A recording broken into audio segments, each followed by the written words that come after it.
Sir, Shakib Al হাসানের ইস্যুটা নিয়ে আর কি কথা বলতে চাচ্ছিলাম যে আপনি ওনার কোচ, ছোটোবেলা থেকে তাকে দেখছেন, আবার এখন বিসিবি পরিচালক। আসলে আপনি কি পার্সোনালি তিনি একটা ইচ্ছা পোষণ করছেন আসলে দেশের মাটিতে তিনি শেষ ম্যাচটা খেলতে চান, টেস্টটা বিশেষ করে, মানে আপনি কি পার্সোনালি আসলে এই ব্যাপারে কোনো স্টেপ নিয়েছেন কিনা, আবার এইগুলো ব্যাপারে একটু জানতে চাচ্ছিলাম।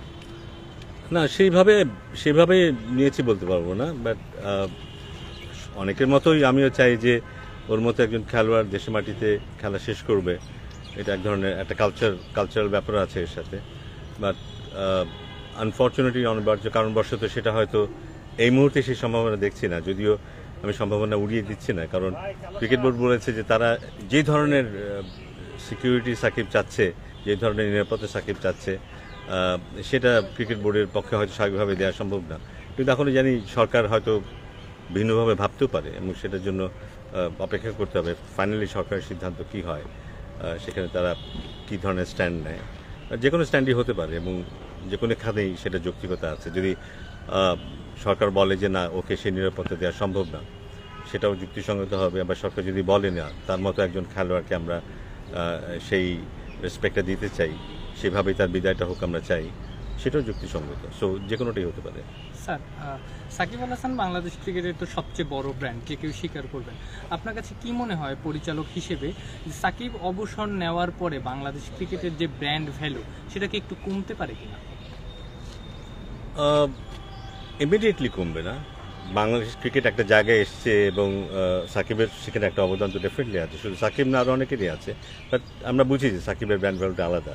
কারণ রিসেন্টলি আমার সাথে কিছু ফ্র্যাঞ্চাইজির সাথে কথা হয়েছে, এবং তারা আমাকে বলেছে সাকিব থাকলে ওদের পক্ষে স্পন্সরশিপ পাওয়াটা যতটা সহজ হয় দলে থাকলে, সাকিব না থাকলে সেটা হয় না। সো এতেই বোঝা যায় যে সাকিবের ব্র্যান্ড ভ্যালুটা কতটুকু।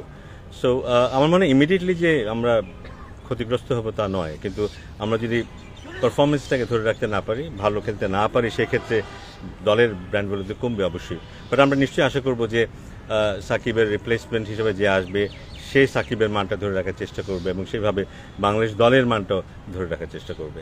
আসলে সাকিবের রিপ্লেসমেন্টে যারা আসার সম্ভাবনা রয়েছে, পাইপলাইনে যারা রয়েছে, লেফট স্পিনার যারা রয়েছে, কিংবা অলরাউন্ডার যারা রয়েছে, মেহেদি হাসান মিরাজ রয়েছেন, যিনি এই মুহূর্তে দারুণ পারফর্ম করতেছেন।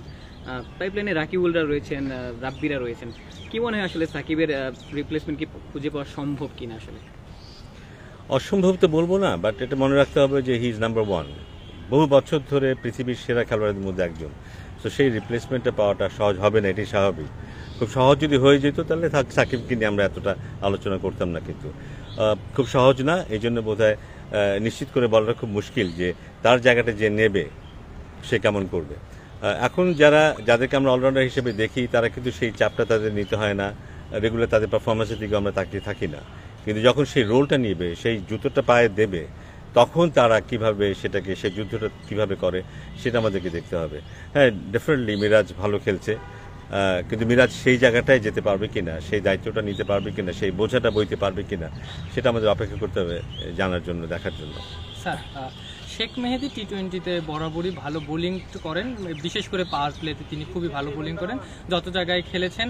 বিশেষ করে লাস্ট টি-20 ওয়ার্ল্ড কাপেও যে দুটো ম্যাচে তিনি সুযোগ পেয়েছেন, ভালো করেছেন। আপনার কাছে কি মনে হয়, যেহেতু সাকিব টি-20 আপাতত আর খেলছেন না, শেখ মেহেদি এই জায়গাটায় একটা ভালো রোল প্লে করতে পারেন? Sheikh Mehedi as a bowler definitely প্রমাণ করেছে যে ও যোগ্যতা রাখে আন্তর্জাতিক ম্যাচ খেলার, কনসিস্টেন্সিও দেখিয়েছে। বাট সাকিবের রোলটা প্লে করা ব্যাটসম্যান এবং বোলার হিসেবে দুটো মিলিয়ে আমার মনে হয় না সেই জায়গাটা আমরা ওকে এই মুহূর্তে দিতে পারি। ওকে অনেক দূর যেতে হবে, যদি সেই জায়গাটা পেতে চায় তাহলে অনেক দূর যেতে হবে। আমরা আসলে বোধহয় একটু ভুল করে ফেলছি। কেউ একদিন রান করলো, কেউ একদিন উইকেট নিল, এটা দিয়েই বোধহয় আমরা তুলনা করে ফেলছি সাকিব আল হাসানের সাথে। এটা বোধহয় ঠিক না।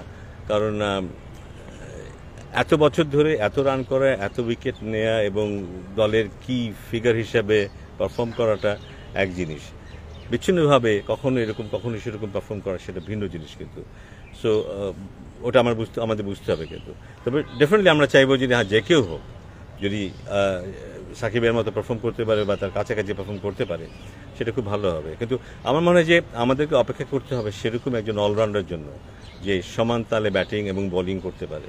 সে চাইলে শুধু ব্যাটিং দিয়েই দলে আসতে পারে, সে চাইলে শুধু বোলিং দিয়েই বলে আসতে পারে, এমন একজন খেলোয়াড়ের অপেক্ষা আমাদের করতে হবে। আশা করি কানপুর টেস্টের মধ্যেই টি-20 স্কোয়াড ঘোষণা করেছে ভারত। বাংলাদেশের টি-20 স্কোয়াড নিয়ে আসলে পরিকল্পনাটা কেমন, বা ওরা অনেকটাই তরুণ একটা দল গঠন করেছে, বিপরীতে বাংলাদেশের মানে স্কোয়াডটা কেমন হতে পারে? বাংলাদেশ, আমার মনে হয় বাংলাদেশ ভারতের পথ অনুসরণ করবে। ওদের হয়তো অন্য পরিকল্পনা আছে, ওখানে বোধহয় ওরা অস্ট্রেলিয়ার সাথে একটা সিরিজের অপেক্ষা আছে, সেখানে হয়তো কিছু কিছু খেলোয়াড়দেরকে হয়তো সরিয়ে রাখা হয়েছে, বিশ্রামে রাখা হয়েছে, এবং আমরা জানি ওদের সেকেন্ড স্ট্রিং প্লেয়াররাও যথেষ্ট মানসম্পন্ন। আমাদের ক্ষেত্রে হয়তো সেটা প্রযোজ্য না। আমাদের দলে হয়তো আমরা অনেক নতুন খেলোয়াড়কে অ্যাড করব, যারা এই টেস্ট সিরিজে নেই, যারা টি-20 স্পেশালিস্ট হিসেবে যারা স্বীকৃতি পাচ্ছে আমাদের এখানে, এমন বেশ কিছু খেলোয়াড় যুক্ত হবে টি-20 সিরিজ যখন শুরু হবে। সো আমার মনে হয় আমরা পূর্ণ শক্তির দল নিয়ে খেলতে যাব। স্যার, বারবার আসলে সাকিবের কথাটাই আসছে, মানে রিসেন্ট সময় নিশ্চয়ই সাকিবের সাথে কথা হয়েছে আপনার, তো আসলে এখন দেশের যে পরিস্থিতি, তার একটা ইচ্ছাও ছিল, কথাও তিনি বলেছেন, তো সব মিলে আসলে তিনি মেন্টালি আসলে কেমন আছে, তার সাথে কথা বলে কি মনে হয়েছে? না, একটা স্ট্রেস তো আছে। স্ট্রেস কিন্তু এটা নয় যে তার আগেস্টে মামলা হয়েছে, স্ট্রেস কিন্তু এটা নয় কি হবে সে কি, ওইসব না। কিন্তু স্ট্রেস হচ্ছে যে ও ক্রিকেটটা যেভাবে খেলতো সেভাবে খেলতে পারছে না। একজন শিল্পী যে সারা জীবন ধরে ছবি এঁকেছে এবং খুব চমৎকার সব ছবি এঁকেছে, হঠাৎ করে তার যদি ছবি আঁকাটা আমরা বন্ধ করে দিই বা কোনো কারণে সে যদি ছবিটা আঁকতে না পারে, তাহলে তার ভেতরটা কেমন করতে পারে, আমার মনে হয় সেটার সাথে বোধহয় আমরা তুলনা করতে পারি যে সাকিবের এখন মানসিক অবস্থা কী হতে পারে। স্যার, এবি ডিভিলিয়ার্স কালকে একটা ভিডিও পোস্ট করেছেন সাকিবের এই হেড পজিশন ইস্যুতে, সাকিব যেভাবে ফিতা কামড়ে ব্যাট করেন, এর বাইরেও সাকিব যে নিবেদনটা আসলে শো করেছেন, তার একটা শারীরিক সমস্যার কারণে তিনি আসলে হেড পজিশনটা ঠিকঠাক রাখতে পারছিলেন না, এটাও কি আসলে সাকিবের ক্যারেক্টারটা ডিফাইন করে কিনা? না, অবশ্যই, মানে আমরা হয়তো বাইরে থেকে এটা বুঝতে পারি না, বাট ওর খেলার ব্যাপারে নিবেদনটা কিন্তু এই জন্য না যে ওকে অনেক রান করতে হবে, প্রমাণ করতে হবে। ওটা বললাম না, একজন শিল্পী, ওই মাপের শিল্পী কারোর জন্য ছবি আঁকে না, কিন্তু নিজের জন্য ছবি আঁকে। সো ছবিটা কার পছন্দ হবে কার পছন্দ হবে না, এটাও তার কাছে খুব গুরুত্বপূর্ণ না, তার নিজের কাছে পছন্দ হওয়াটা খুব গুরুত্বপূর্ণ। সো অনেক সময় হয় যে ছবি আঁকলাম, তো পছন্দ হলো না, হয়তো আমরা কাগজটাকে দুবড়ি মুচড়ে ডাস্টবিনে ফেলে দিলাম, আবার নতুন করে আঁকা শুরু করলাম। সাকিবের জীবনে এমন অনেক হয়েছে, কিন্তু অনেকে নিশ্চয়ই হয়তো সে খেলেছে গিয়ে হয়তো আফসোস করেছে এটা এইভাবে না হলে হতো। আবার অনেক সময় আমি এখন যখন বুঝি যে ওর মধ্যে দারুণ পারফর্ম করার একটা ক্ষুধা ওর মধ্যে আছে, সেটাই জন্য না যে সবাইকে দেখাতে হবে, আমার মানে নিজের কাছে একটা প্রমাণ করার একটা ব্যাপার থাকেই, কিন্তু যারা ওই মাপের পারফর্মার তাদের ক্ষেত্রে ওটা থাকে, এবং ওর মধ্যেও আছে। আমরা যে ব্যাটিংটা ওকে করতে দেখেছি, আমি বারবার বলি যে রিসেন্টলি প্রথম টেস্টে ওর যে ব্যাটিংটা দেখেছি, এমন ব্যাটিং আমি ওর অনেকদিন দেখিনি। যদিও এটা বড় ইনিংস ছিল না, কিন্তু ও যেভাবে কন্ট্রোল করেছে, যে অবস্থায় আমাদের দল ছিল এবং যে দলের বিরুদ্ধে আমরা খেলছিলাম, সেখানে ও যেভাবে ব্যাটিংটা করেছিল, আমার মনে হয় যে এখন ও চাইলে আরও অনেক দিন ব্যাটিং করতে পারে। Sir, last question Kanpur test নিয়ে করবো। স্যার, রিসেন্ট সময় আমরা একটা দেখছি যে আসলে ভারতের কানপুর স্টেডিয়ামে বাংলাদেশের একটা ফ্যানকে নিয়ে আসলে অনেক বড় এলিগেশন আসছে যে সে অভিনয়ের কথা আসছে, তো এটা নিয়ে আসলে ভারতের মিডিয়াও বেশ আলোচনা হয়েছে। এটা তো আসলে আমাদের ক্রিকেটের ভাবমূর্তিটাও নষ্ট করে, তো বিসিবি থেকে আসলে এই ধরনের কর্মকাণ্ড যারা করছে এদের ব্যাপারে কোনো স্টেটমেন্ট বা এই বিষয়ে কোনো আলোচনা হয়েছে কিনা এখন পর্যন্ত? না, তেমন আলোচনা হয়নি, বাট এটা দৃষ্টিগোচর হয়েছে অবশ্যই, এবং এগুলো দেশের ভাবমূর্তিকে দারুণভাবে ক্ষুণ্ণ করে। কিন্তু আমাদের দেশের যারা ক্রিকেট ফ্যান, তারা কতটা একদিক থেকে ফ্যানাটিকও বটে, আবার আরেক দিক থেকে ক্রিকেট বোঝে এবং সত্যিকার অর্থে বাংলাদেশ ক্রিকেটকে সাপোর্ট করে অ্যাজ এ হোল, এবং সেখানে বোধহয় আমাদের সম্পর্কে একটা ভুল ধারণা জন্মাতে পারে, কিন্তু বাইরের মানুষের, যেটা জন্য মোটেই ভালো না। সো ক্রিকেট শুধু একটা খেলা না, এটা দিয়ে পুরো একটা দেশকে রিফ্লেক্ট করে, কিন্তু শুধু খেলোয়াড় যারা খেলে তারা না, যারা খেলা দেখে, যারা খেলা অনুসরণ করে, যারা লিখে, সাংবাদিক বলি বা সব ক্ষেত্রে মানুষই কিন্তু এটাকে প্রজেক্ট করে। তো ওখানে এরকম একটা ঘটনা, আমরা হয়তো বিচ্ছিন্ন ঘটনা বলে এটাকে পাশ কাটিয়ে যেতে পারি, কিন্তু আমার কাছে মনে হয় না এটা বিচ্ছিন্ন ঘটনা। নিশ্চয়ই এইসব ব্যাপার যেন ভবিষ্যতে না ঘটে, এই ব্যাপারটা দেখতে হবে, এবং দায়টা ক্রিকেট বোর্ডেরও আছে এখানে। আমি নিশ্চয়ই যে ক্রিকেট বোর্ডও এ ব্যাপার কিছু করবে।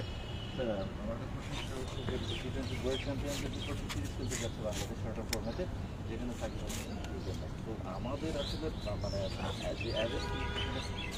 ইন্ডিয়ার মাটিতে ইন্ডিয়ার বিপক্ষে এই ফর্ম্যাটে ভালো খেলার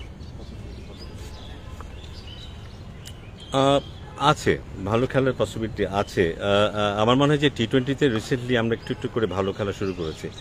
আমাদের শক্তির জায়গাতে কিন্তু এখনও আমাদের বোলিংটা, আমাদের বোলিংয়ের বিপক্ষে একটা সময় যখন হতো যে বিপক্ষ দল এমন একটা স্কোর দাঁড় করাতো যেটা আমাদের জন্য চেঞ্জ করাটা ডিফিকাল্ট হয়ে যেত, কিংবা আমরা যদি প্রথমে ব্যাটিং করে একটা রিজনেবল স্কোর করতাম, সেটাকে আটকে রাখার মতো বোলিং শক্তি আমাদের ছিল না। বাট এখন বোধহয় আমাদের পেসারটা একটা যথেষ্ট সমৃদ্ধ হয়েছে, রিশাদের ইনক্লুশনটা আমাদেরকে আরও বেশি সাহসী করেছে। সো বিপক্ষ দলের ব্যাটিংকে যথেষ্ট চিন্তাভাবনা করে ব্যাটিং করতে হয়। সো ওইটা আমাদের মার্জিনটাকে একটু কমিয়ে এনেছে আমাদের সাথে বিপক্ষ দলের, এমনকি বড় দলের ক্ষেত্রে মার্জিনটা একটু কমিয়ে এনেছে। ব্যাটসম্যানরা রিসেন্টলি ভালো ভালো কিছু কিছু ব্যাটসম্যান ফর্ম দেখিয়েছে, যদি তারা ভালো খেলতে পারে, কি ব্যাটসম্যান যারা আছে যারা যদি পারফর্ম করতে পারে, আমার মনে হয় যে আমরা কম্পিটিটিভ হতে পারবো। হার জিতের ব্যাপারটা বলাটা খুব মুশকিল। ভারত এখনও হয়তো ফেভারিট টিম হিসেবেই থাকবে, কিন্তু ঠিক আগে থেকে বলে দেওয়াটা খুব মুশকিল হয়ে যাবে কিন্তু এখন, যে ভারতই জিতে যাবে।